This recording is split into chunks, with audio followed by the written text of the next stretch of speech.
Hello बच्चों, चलिए प्रश्न को पढ़ते हैं। पारिस्थितिक तंत्र किसे कहते हैं? प्रश्न से हमारी मुख्य अवधारणा क्या है?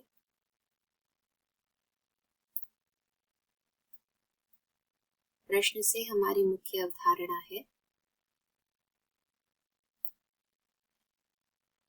पारिस्थितिक तंत्र को समझना।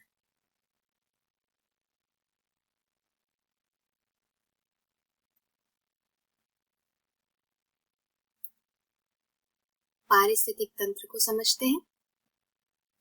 पारिस्थितिक तंत्र सभी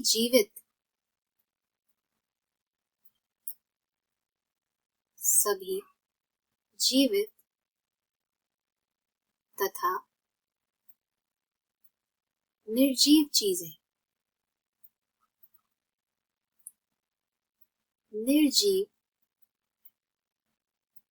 चीजें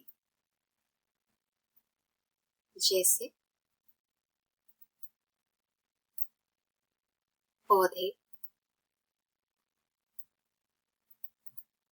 जानवर,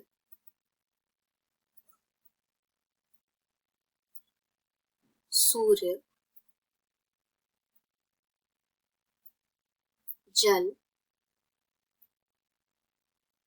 जलवायु आदि।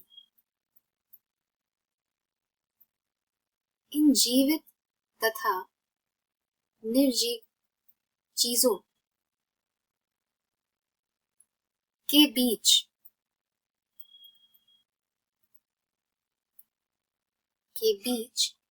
एक दूसरे के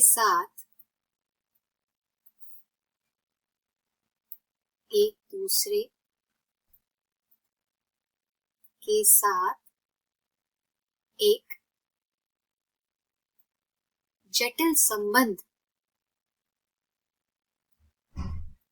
एक प्रकार का जटिल संबंध ही पारिस्थितिक तंत्र को बताता है। पारिस्थितिक तंत्र बायोस्फीयर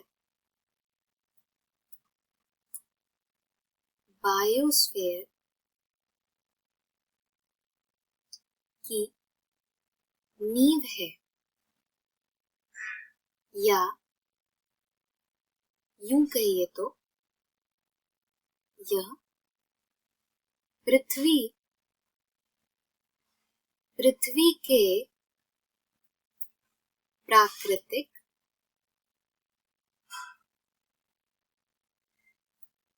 संतुलन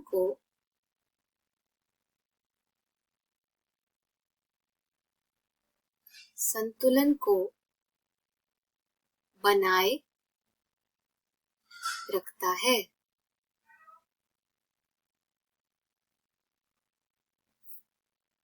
उदाहरण के लिए, अगर हम इस तंत्र को उदाहरण से समझें, उदाहरण के लिए आइए पारिस्थितिकी तंत्र में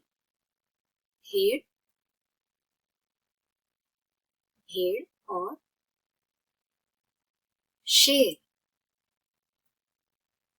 इनके संबंधों का उदाहरण लेते हैं। भेड़ और शेर के संबंध। शेर अपने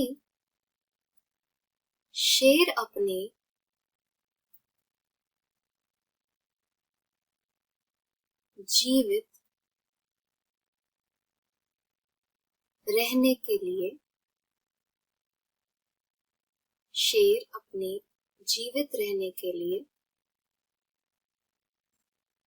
भेड़ों को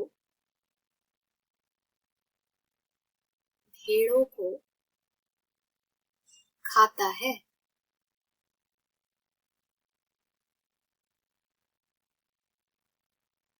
और इस तरह के प्रत्येक रिश्ते, इस तरह के प्रत्येक रिश्ते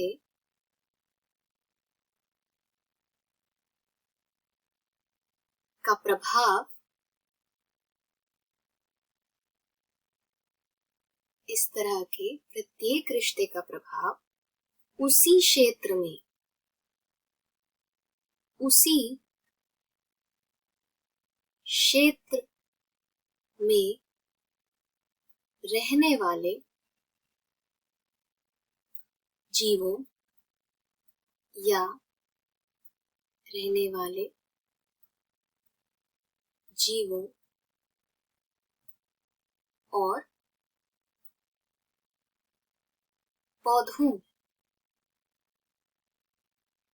दोनों पर ही पड़ता है। तो यह प्रभाव दोनों पर ही समान रूप से पड़ेगा। किस प्रकार से? यदि अतः यदि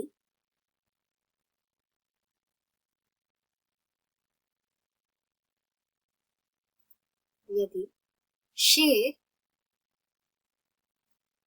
अधिक भेड़ खाता है, यदि शेर अधिक भेड़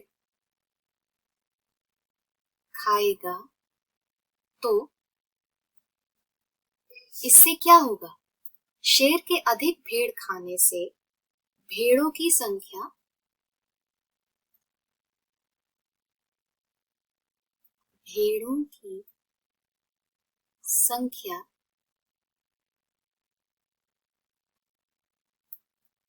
कम हो जाएगी और भेड़ों की संख्या कम होने से पेड़ पौधों को खाने वाला या पौधों को खाने वाला कोई नहीं होगा। अर्थात भेड़ जो पौधों को अपना चारा बनाती है या अपना भोजन बनाती है, तो शेर के अधिक भेड़ खाने से भेड़ों की संख्या कम हो जाएगी और भेड़ों की संख्या कम होने से पौधों की संख्या ज्यादा हो जाएगी।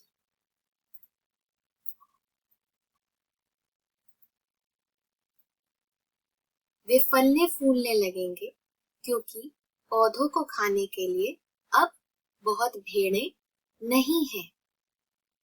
इस प्रकार से हमने यह देखा कि यह तंत्र कैसे चलता है। शेर और भेड़ के बीच के संबंध से हमने जाना कि किस प्रकार से सिर्फ भेड़ और शेर को ही नहीं बल्कि उस क्षेत्र में रहने वाले अन्य जीव और पौधों पर भी प्रभाव पड़ता है। पारिस्थितिक तंत्र किसे कहते हैं? यह एक प्रकार से सभी जीवित तथा निर्जीव चीजें जैसे पौधे, जानवर, सूर्य, जल, इनके बीच एक दूसरे के साथ का जटिल संबंध होता है। इसके साथ ही मैं आशा करती हूँ कि आपको यह समझ आया होगा। धन्यवाद।